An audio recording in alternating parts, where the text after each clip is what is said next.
podcast is part of the Sports Social Podcast Network.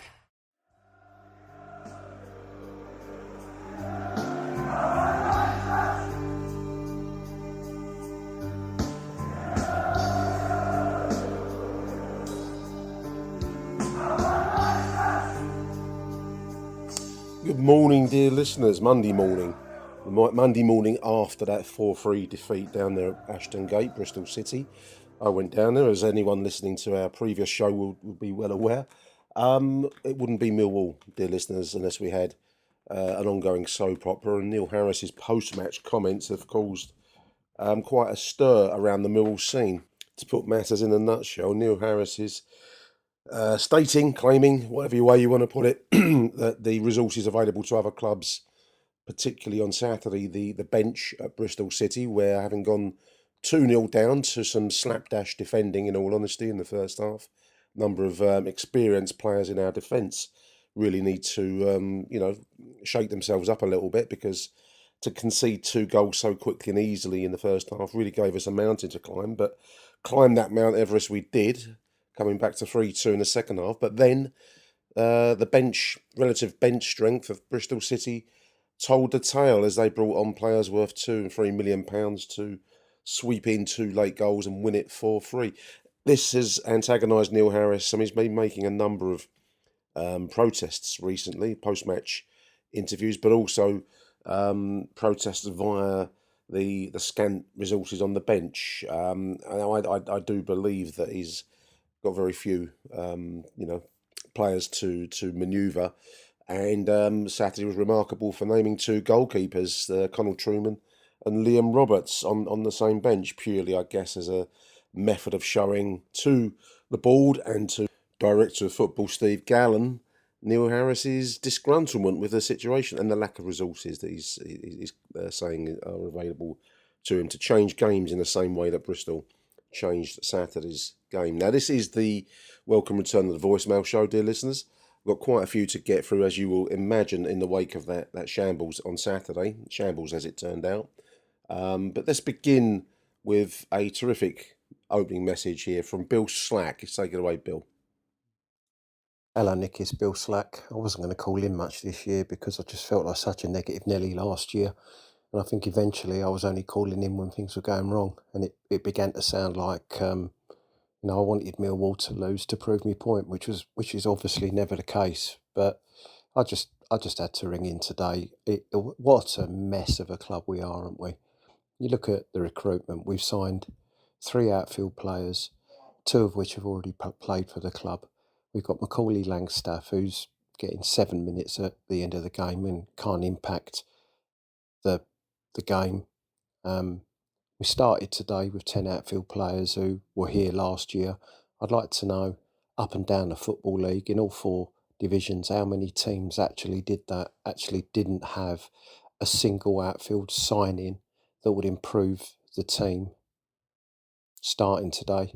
I don't know how we're in this position. I don't know how we get the recruitment so badly wrong, year in, year out, regardless of who's actually doing the recruitment.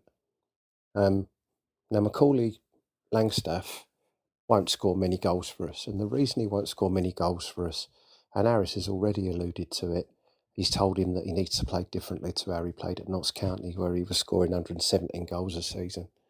Macaulay Langstaff's at his best when he gets service into the box, where his cross is coming into the box, where the ball's played to his feet. He's an absolute animal when that's happening. But what Harris is basically saying to him is, yeah, that's all well and good, but we don't play like that. You need to play more like Tom Bradshaw and run your absolute nuts off and be the first line of defence.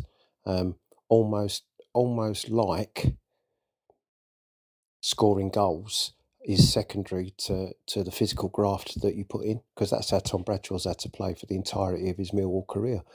Well, then there's no point in scoring in bringing in a prolific goal scorer, is there? If all you want is someone to run a marathon every week and not see the ball in the box. Joe Bryan, there's more Millwallness in a bag of fruit pastels than there is in the entirety of Joe Bryan's body. If you watch how he closes down wingers when they've got the ball, he makes a gesture to close down, a couple of steps towards them. When a player goes round him or doesn't come quite near enough to him, he will leave it to the person that he's heading towards. There is no intent in that bloke's defending whatsoever. He should not be at our club. Now, the only positive that we spoke about is that Joe Bryan is a decent passer of the ball, and he's a better footballer than X and Y. No, he fucking ain't. He simply isn't. I'm sorry to say that Sean Hutchinson shouldn't be at the club either. We shouldn't have re-signed him. He's 33 years of age. He was injured all of last season, and he's not had a full pre-season. And we are in a position where a 33-year-old unfit player is judged as the third best centre-half at the club. Now, when you take into consideration that we sold Alex Mitchell to Charlton for an absolute song, I'll talk to you about Alex Mitchell for a minute. 22 years of age, 6'3", fast, mobile, strong, aggressive, 100 league games under his belt, player of the year when he was out on loan, I think, to Lincoln. And we've let him go to Charlton. And our number 3 and 4 centre-half is Sean Hutchinson and Wes Harding. And we've let one of the most promising centre-halves that I've seen at Millwall go for absolutely nothing. And this really cuts to the chase of what's wrong with our club. The average age of our squad, I think, Nick, is 29 and a half. And you have to ask, how in God's name have we got in this position? Average age is one of the core things that you think about with recruitment. And we've got Saville, Leonard, Hutchinson, Bryan, who else? Bradshaw. All of those players over 30. I won't say they're coming to the end of their career. And it doesn't make sense to me that we're getting all of this so badly wrong. I just don't know how we've got to this point and not signed a couple of players. I don't understand. And you'll hear from the club and people that work in recruitment that, it's a tough market, it's difficult, things haven't started moving yet. Well, they've started moving for everybody fucking else. Everybody else has made a saving, made a signing. So why haven't we? I don't understand. Millwall Football Club should have the best recruitment department in the division, if not in the country. And if we need to spend money on exactly how we do that, then we should. But we just stagger from one window to the next without signing players that make a real difference to us. And I'm absolutely sick of it. The Millwall faithful are doing their best. The Berylson family have always said we need higher attendances, we need more season tickets sold. Well, we've come off a season with record attendances last year. You're selling more season tickets than you ever have. I'm not even asking for more money, Nick. I'm asking for better recruitment. I'm asking for more thorough recruitment, better research, better scouting, or scouting as good as everybody else. And we're not. We're worse than everybody else. That's my frustration. I'll speak to you soon. Terrific stuff, Bill. Appreciate that message, mate. I think there's much in that content there from Bill Slack that will chime with every Millwall fan. Anyone listening to this show will find bits in there that, if not everything, but bits in there that they'll agree with. We do seem like a mess at the moment. How it's got to this point, well, the summertime saw some major changes, and people out there will have their own views on the three big personalities at Millwall, the three major figures, talking about Steve Kavanagh, the chief exec, Billy Taylor, his director of operations, second in command, whatever way you want to put it, and also, of course, Alex Aldrich, who was our previous was he director of football, head of recruitment? I don't know what his title was. Anyway, he was fulfilling that role. Now they've all been lost, and whatever people think of those individuals, and in life everyone's going to have their fans and their people that are against them. You find that every single person alive will have people that like them, that don't like them for whatever reasons. But what I would say to everyone out there is, whatever your personal views of any of those three personalities may or may not be, there's a body of experience there and a front-facing quality to the club. You knew where you stood. Let's put it that way. You knew who they were, where you stood and what their strengths and weaknesses might be. So that's all been lost for whatever reason, whatever the rights and wrongs of that might be. That's been the baby has been washed away with the bathwater, so to speak. And instead, we have personalities in the club now that are really not known. Now, as I said in the previous show, I have had the pleasure. He was a nice guy. I have met Mark Fairbrother. He's a very nice, personable bloke. Um, what his strengths are in terms of running a football club are versus the more commercial side that I think he came from. I don't really know. I suppose all you can say on that front is what unfolds in front of your eyes.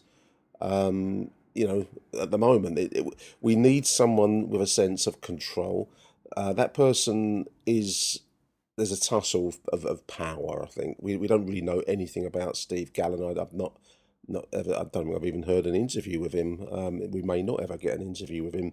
He may be that kind of back office role that isn't front facing. The front facing person is of course Neil Harris, and as he said to the BBC on Saturday in the wake of a very frustrating 4-3 loss, when tempers can run high in the wake of a defeat, can't they, listeners? We all know that. But he was speaking, on camera, and then cut it short because he didn't want to say something he didn't want to be that he might regret in later on. But the general implication of Neil's comments were that his bench wasn't strong enough. Basically, players have been promised to him, or signings have been promised that haven't materialised, and he had the arse basically. Now I do read on Richard Corley's site that the Celtic boy Danny Kelly is having his medical at the Den this week, so that may be that things have moved ahead a little bit. With 2 games into the Football League season, we've got no points at the moment. We've played well in patches, and we've played appallingly in larger patches. So clearly, there's an issue that needs to be resolved fast because the games come quickly now.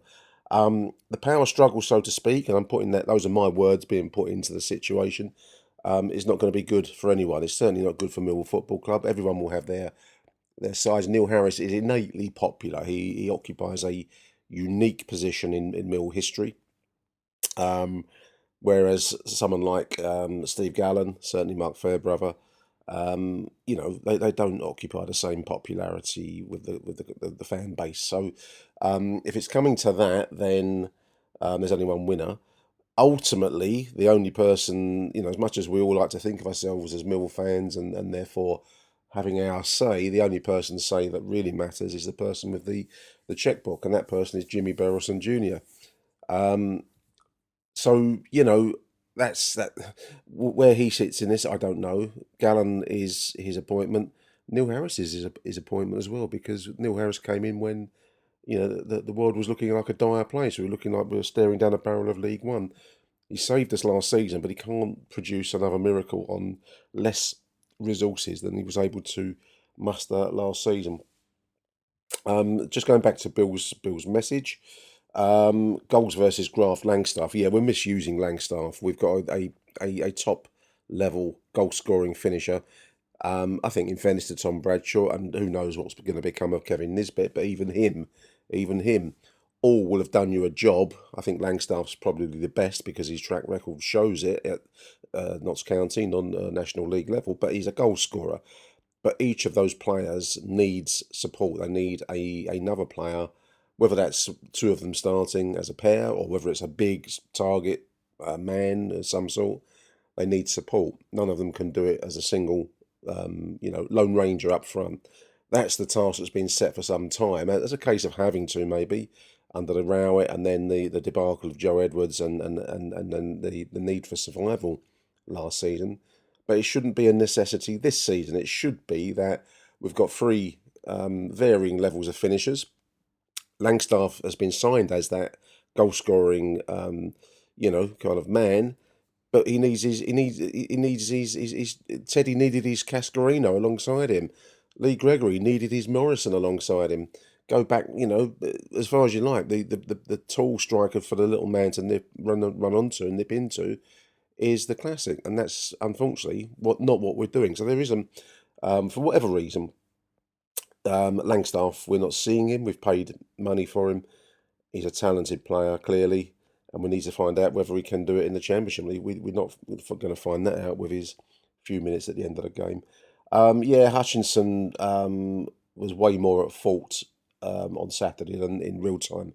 I gave it credit for. I think I blamed Joe Bryan in real time in that lost first half of recording that never happened. I think on reflection, looking back, I think Bryan, I actually agree with Bill's comments. I'm not sure about Joe Bryan. He's like Scott Malone without the talent. Whatever you think of Scott Malone, he was a good player going forwards. Hutchinson doesn't look fit and looked lost and lonely. Thankfully, Tanganga's going to be coming back because I think shoring up that back line, that defence, whether you've got Lucas Jensen in goal or whether possibly Liam Roberts comes in, I don't know. I'm starting to veer towards that choice. I actually wouldn't mind seeing Connell Truman from what I saw of him in the reserve fixture, but anyway, that's another story. Won't comment on the Alex Mitchell point, but yeah, I hear you, Bill.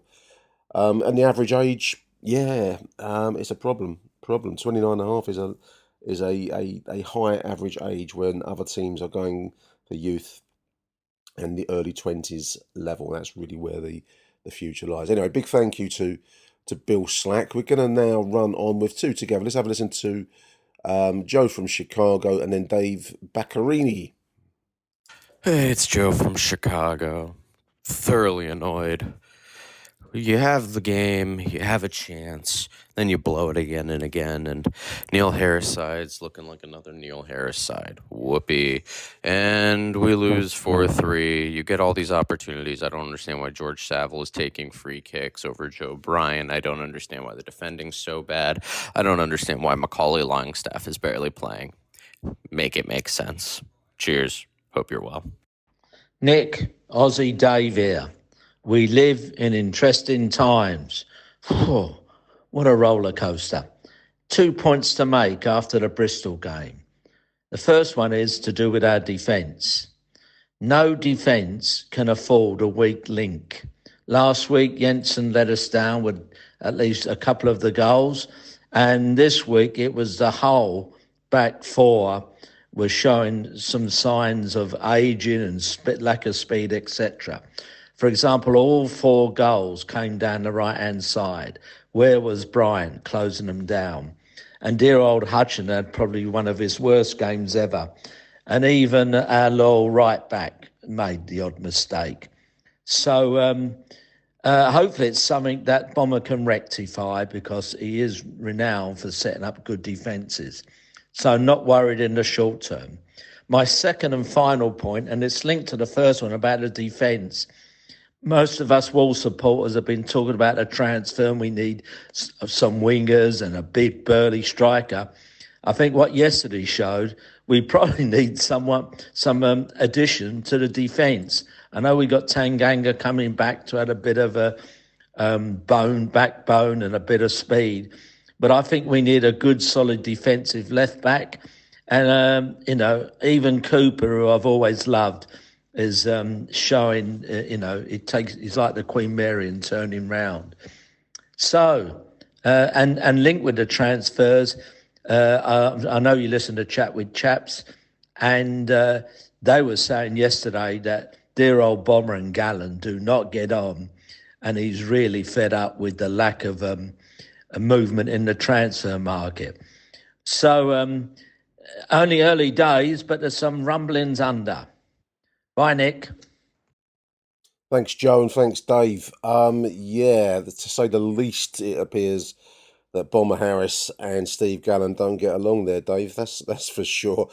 Joe asked me to make it make sense. I'm not sure I can. I mean, it's going to be a very traditional Millwall personality clash. I think that's probably the best thing we can say. I make you right, Dave. The defence looked really shaky. I mean, I was there at Bristol, so unfortunately my scathing comments from the first half were now lost to the ether because I managed to delete everything I did in the first half. But the way Bristol were attacking us down their right, our left, was like a knife going through butter, and that can't be allowed to continue. I think Ryan Leonard, he had a bad day, but I think because he could see the nervous breakdown of his left flank collapsing, and he wasn't really, I don't think anyone's really convinced by Lucas Jensen behind him. I think that led him to have something of a meltdown. But 100%, it needs to be sorted out, Dave. That's for sure. So a big thank you there to Chicago Joe and to Aussie Dave. We're going to take a short break now for some adverts, and then we'll be back after that with Mr. Bobby T and Matt Richards. Achtung, Millwall. Morning, Nick. Bobby here. The day after, calm after the storm. At my workplace now. Time to dwell on the second game of this season. People say don't blame Harris, don't blame the keeper, blame the players, blame the defence. Good going forward. Defence quite suspect. When Tanganga comes back, we'll have him and I think Harding, great partnership, like Danny Shittu back in the day, great partnership. Danny Mack right back, or even Leonard and Joe Bryan, don't get me started. But I've calmed down now and I want to reflect on just the roller coaster of Mill second game really. What do you expect? Only Mill could do that.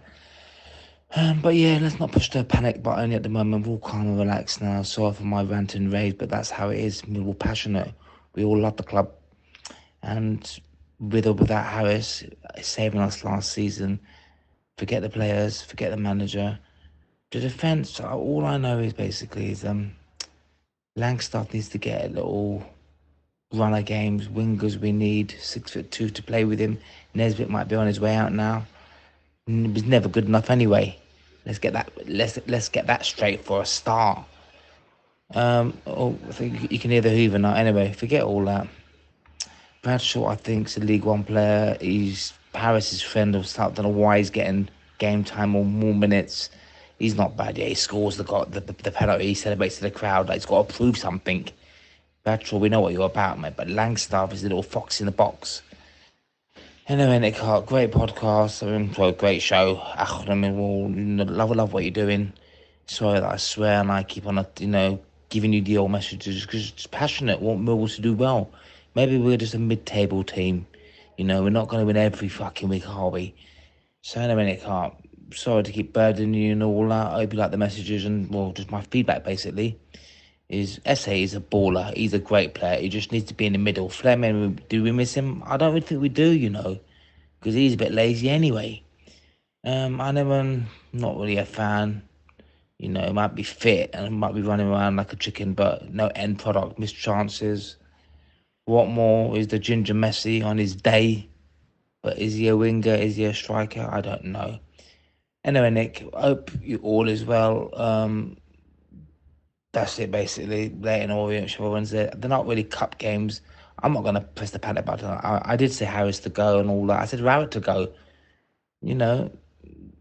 Jensen, I said maybe he's not the answer. Give him time. Roberts looks good. We need a strong back four, basically.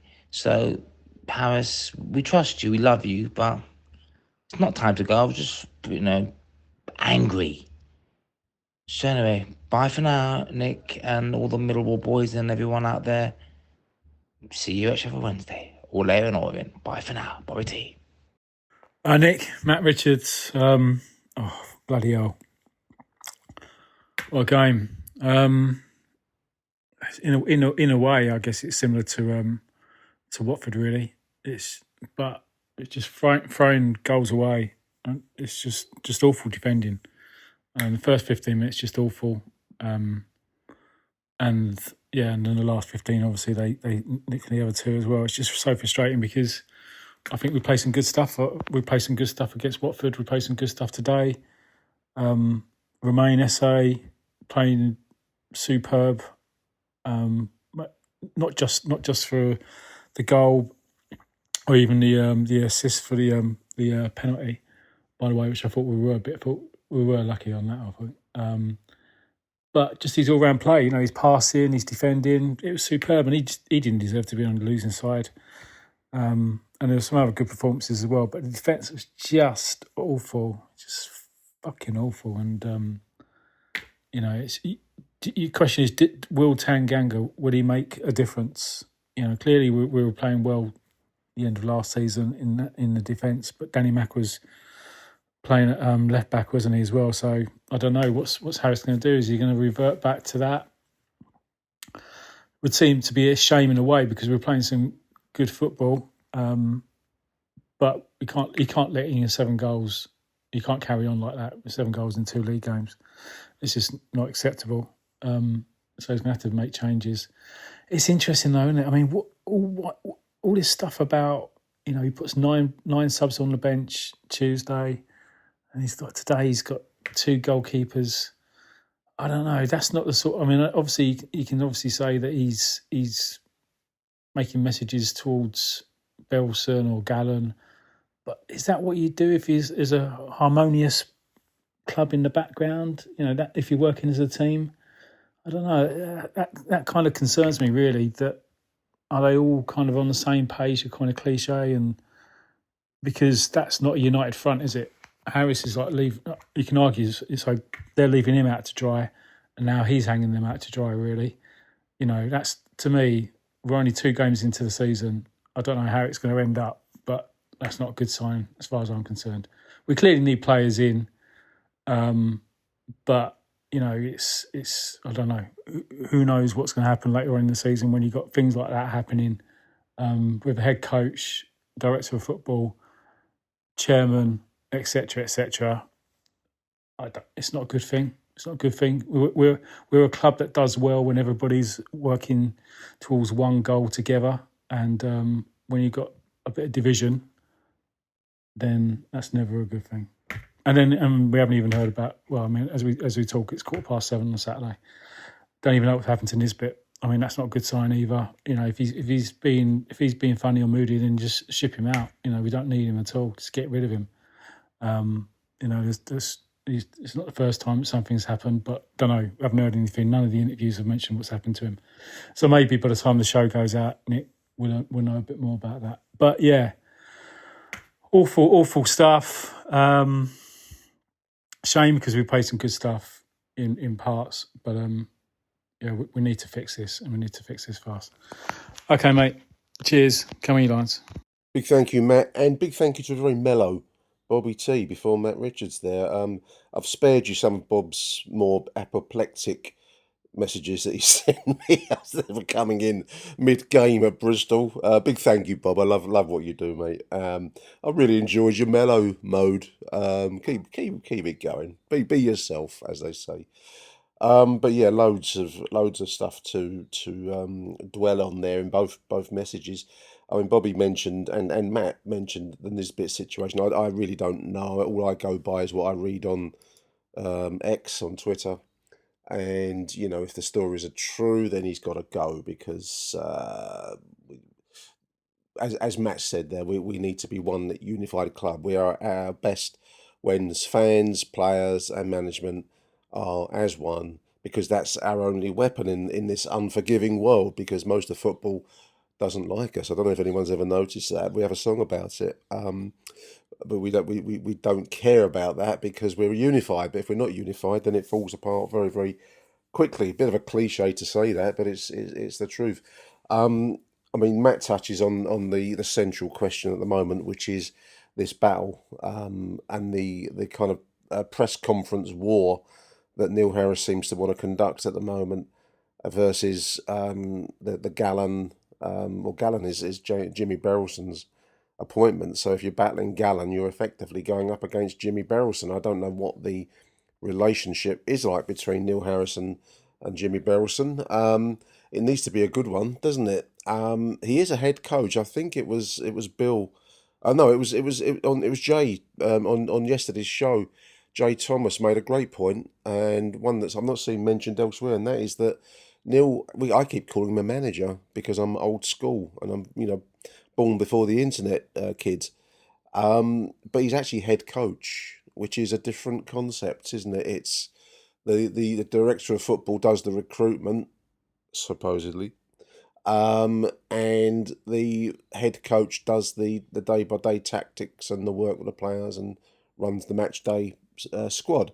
it's like an employee. It's like your manager giving you someone to work with on your team that you don't particularly like, or possibly even fall out with. You've still got to somehow try and make it happen, because there's a bigger picture here, and that includes your own job as well. Because if the team fails, you fail. So this kind of conflict, soap opera, is not good. How will it be resolved? I don't know. I'm reading, as I've said already on this show, Richard Corley of South London Press saying that the Danny Kelly signing has maybe been moved forwards a little bit. There's a medical, I think I read Tuesday. I could have that wrong. Who knows? He's like a young George Savard. I'm hoping that we're going to get some a talent. Everyone seems to be raving about the boy. So he's turned away Celtic. I'm going to park to one side all of the, the kind of the football, the Scottish football stances that people take. Celtic's a big club, one of the biggest clubs in the world, and to walk away from them and come to Mill is a coup. Now, he's no one really knows Steve Gallen. Is that something that Gallen has put together? Is he behind that? I don't know. Possibly. So, if one or two signings are made and they're at this kind of level, we do need others. I think it was Matt's, and I think Aussie Dave has made everyone's been making a point about the defence and the need to shore up the defence. But if we can make some signings that do indeed shore us up in defence and reinforce us going forwards, then maybe there's still time yet for Gallen's reputation to be restored, and maybe even some peace and love and understanding to break out of the den. Wouldn't that be nice? As far as the defence is concerned, just to dwell on Matt's point, I'm not convinced about Joe Bryan. I know others are. To me, he looks like Scott Malone minus the ability to deliver the flamboyant move and the big goal. Scott, I like Scott, but he was not a defender. But he did have attacking qualities that really stood out. With Joe Bryan, as much as I want to believe in the man, but I don't. He lacks the defensive qualities. That was apparent, painfully apparent. Watching down from that away end on Saturday, watching us being torn a new one on their right, our left. And I don't see the attacking qualities. I mean, I could be missing it. I don't call myself a judge of football. I just don't see it going forwards from Joe Bryan. I personally, if you're talking to me about defence, we've got to stop the goals leaking. I know that last season, Danny Mack filled in on the left side. I thought he did a really good job. I know it's not ideal, but to stem the flow of goals, I would name a defence next match of McNamara, Cooper, Tanganga hopefully back, and then obviously Ryan Leonard. I might even drop Jensen in goal and put in Roberts, because I'm not convinced that Jensen, his head is in the right place. I'm convinced he's a good goalkeeper because his track record at Lincoln shows it, but at the moment he's all over the place and he needs to rebuild his confidence, and I'm not sure that pitched into the den in front of the kind of fans that will dig you out. There was some of the fans that went. I mean, we've all paid our money. We're entitled to our views, and we've gone to Bristol for good measure. So you're entitled to speak out, but it can be destructive. And I think he's feeling the heat.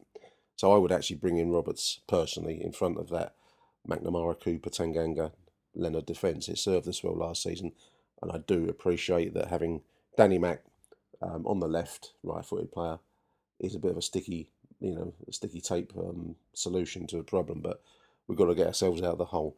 A big thank you to Bobby and to Matt for those two messages. We're going to have one more message, then we'll break for some adverts, and that's going to be Jim Littler, who I had the pleasure of meeting on Saturday at Temple Mead Station on the route home. Let's take it away, Jim. Hello, Nick. Jim Littler, first one of the season, mate. Just at Temple Meads, waiting for the train back south. This ain't going to be a long message, mate, but basically all I'll say is we'd have lost that game 4-0 if it weren't for Harris. He gave them obviously team talk at half time, and they come out and go 3-2 up, and then we're all gutted that we've lost. But as I say, without Harris, we'd have still lost the game by more. So people slagging Harris off already. I don't get it. The bloke needs a couple of people in. We know that. So the first win's just round the corner. So it's a short one. Got to get a train. Catch you later. Cheers, Nick. Bye. It's actually an interesting point, Jim, just coming back before we break for the adverts, listeners. Yeah, I don't know what... I mean, the first half was as dire a performance as I've seen in a long while from a Mill side. We looked all over the place defensively, and all I kept saying to myself is if we go 3-0 down, it's, you could see people streaming for the exits at that point. All the time it remained at 2-0, just about, because they went close a few times. Then we were still in with a shout. What Neil Harris said to them at half time, he did mention on the BBC post-match interview that some harsh words were had, and I think that's that's probably one way to put it. But the thing that I just want to stress, and Jim's point is a good one. Whatever was said got said, and it got sorted out. Certainly, as we clawed our way back into a game that we probably had no right to really be clawing our way back into. And we did, like we did against Watford, we showed real spine in having managed a collapse. We've then clawed our way back into a game twice, and we've actually hit the woodwork a few times across those two games. Now, no points for woodwork, but to show that willingness and steel to fight our way back into it speaks well of this squad. It isn't a totally depressive situation as much as two defeats it tells you the opposite. And I haven't looked at the table; it's only 2 games in, but we're going to be bottom of it at this rate. But at the moment, I'm not that down about our prospects. We do need to find a solution in defence. If that is the sellotape and gaffer tape solution of bringing Danny Mack back in to shore up that back line, so be it. We've got to do what we've got to do. And I like the fact that we're willing to play the ball around when we get it together up front. I'd like to see more support for the striker. I'd like that striker to be Macaulay Langstaff. I actually wouldn't mind seeing, if depending on who we sign, I wouldn't mind seeing Bradshaw and Langstaff work as a 2. Now, you'd have to adjust the formation behind them, but if we're scoring goals, we're in with a shout in any game, and we've shown that much over these opening 2 fixtures of the season. So there is some good, listeners. I want to stress that, as much as the ongoing soap opera off the pitch might lead you to think otherwise. I think there was some good there. But big thank you to Jim. We're going to take a short break now and then be back with the final 2 messages from today's voice note show. Achtung, Millwall. Welcome back, dear listeners. So final 2 messages for this voice note show from Bristol City on Saturday. It's going to be Jim Hackett and then followed up by Rob Abbott. So take it away, Jim. Morning, Nick. Jim Hackett here. Thought I'd give it a couple of games before I got back in touch and give any thoughts about what's gone on at the club and how we're playing. Very difficult, I think. I can't remember the last time we scored 5 goals in 2 games and didn't get a point out of it, but I suppose that's where we are at the moment. Looking at the game yesterday and the one last week, I think the style of football isn't too bad. I think it's not what everybody expected from the Neil Harris team, if you like, of just lumping the ball forward and hoping that we'd get on the end of something. I think at the moment, when we do attack, we look like we've got a little bit of idea and there is a little bit of quality in there. So the fact that we're scoring goals is a plus. I think at the other end, we're now seeing the value of Tanganga and what he did bring last year, where he just had that little bit of pace, that little bit of reading the game better that unfortunately Hutch is now sort of struggling to get to. And again, it's not a criticism of Hutchinson. He's given everything for us over the years, but I think you can see that if he was in for the season, I think it would be a lot rougher ride than possibly it's going to be. Hopefully Tanganga's back next week. As we go forward, I think you look at the team, it's probably about right. I thought everybody played quite decently yesterday.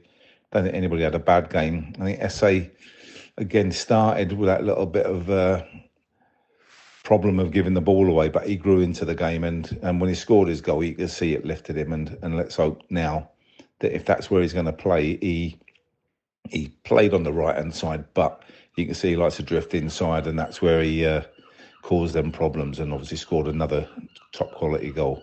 Whether we keep hold of him is probably a different matter when he's scoring goals like that and the one midweek. But as it is, I'm not too disappointed. I'm disappointed with the results, obviously, but looking at the style of play, looking at what Neil Harris has got to use player-wise, then I think we're achieving as much as we can. I think in real terms, we're probably a target man and a good defender away from being half decent. And I'd like to think that Tanganga coming back in, and let's hope there's a target man somewhere that Neil Harris can get hold of, then I think we'll be more than fine for the rest of the season. Then, unfortunately, that's what we're hoping for, and I think it's now down to the recruitment team and the manager to get somebody in who can do that job. And they are like gold dust. You can see what they had yesterday, Bristol City. They had a good striker in the lad from QPR that went to Bristol City in Armstrong.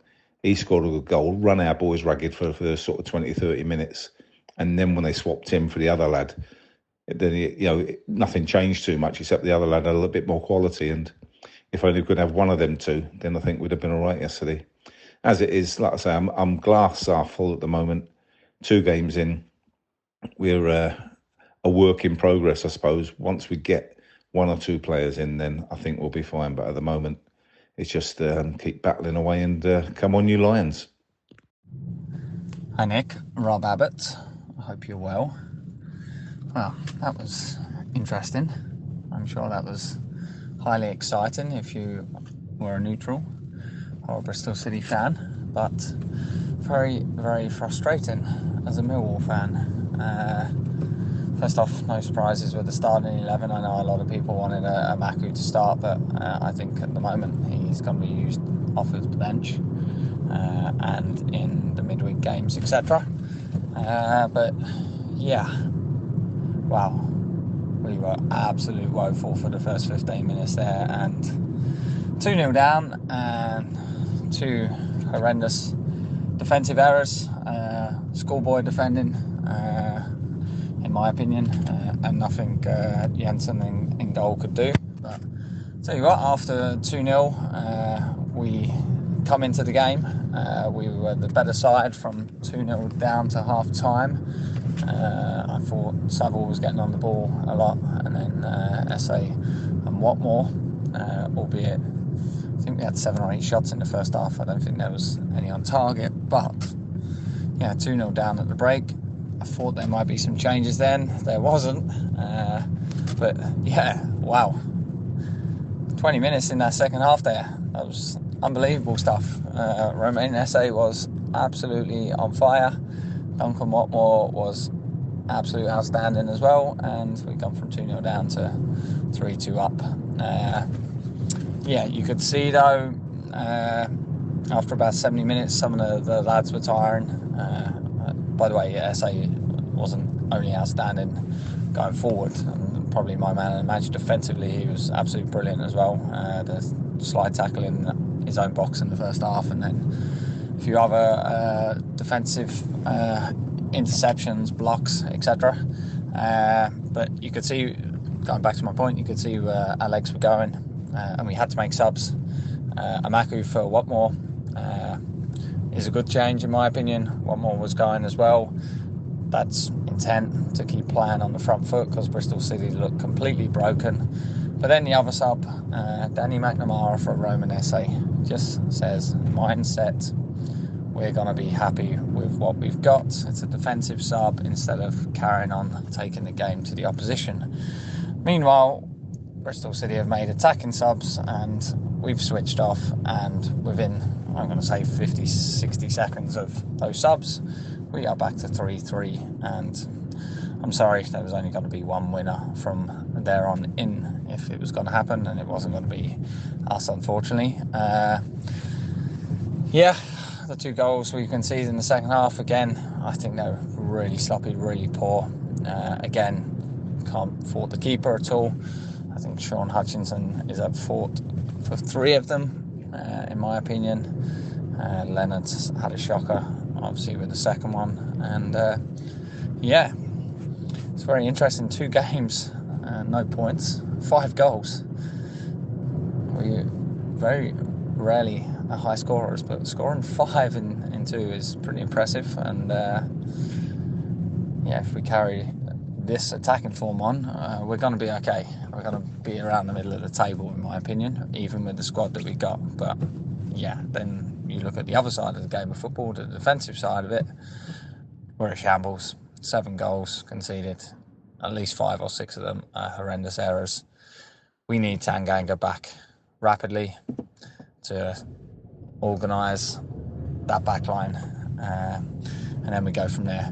We also need a few bodies in, but everyone alludes to this. We know this. Neil Harris knows this, because the big question I would pose, if we had another winger on the bench, would he have brought another winger on for SA and kept going at the game to take that away from them and win that game 4-2, or keep Bristol City ping back and win it 3-2? But we didn't have an extra winger on the bench. We only had Langstaff, who is an out-and-out centre forward, so we had to make that defensive sub. But there we are, onwards to Hull.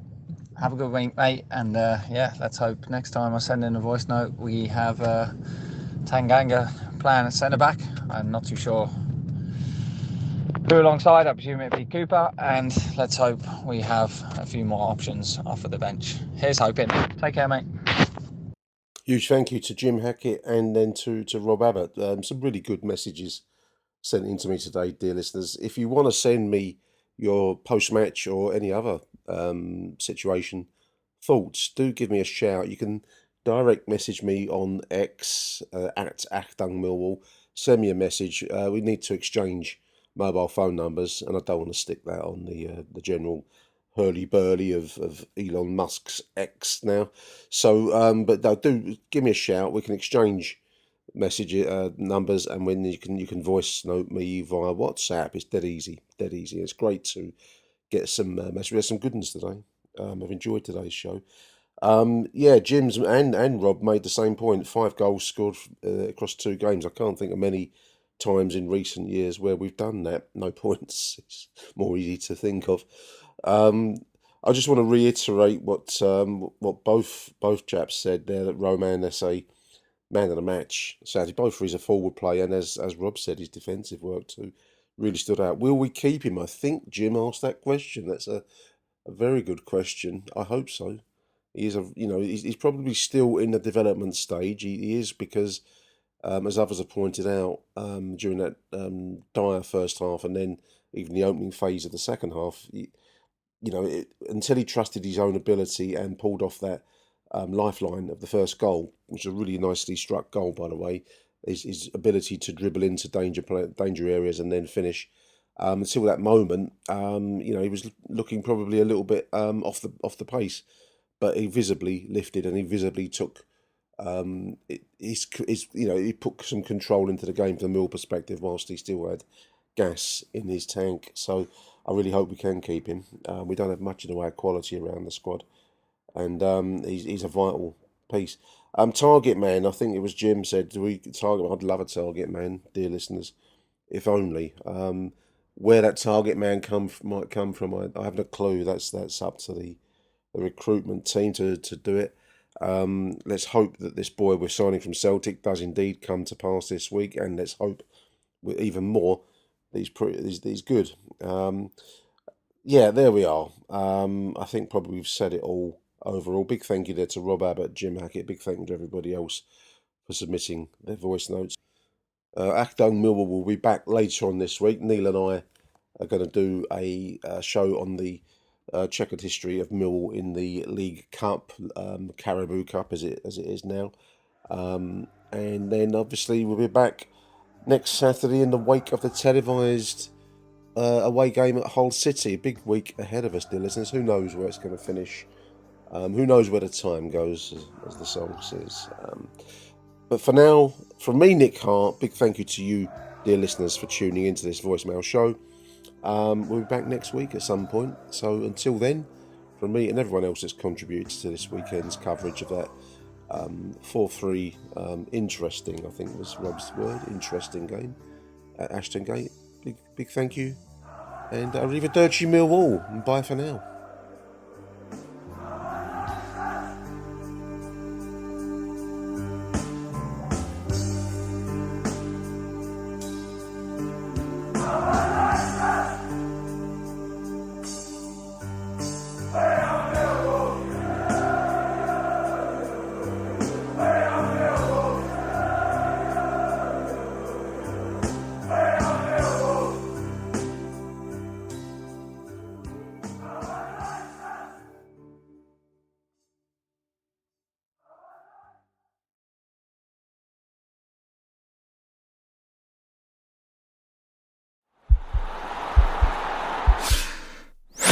This podcast is part of the Sports Social Podcast Network.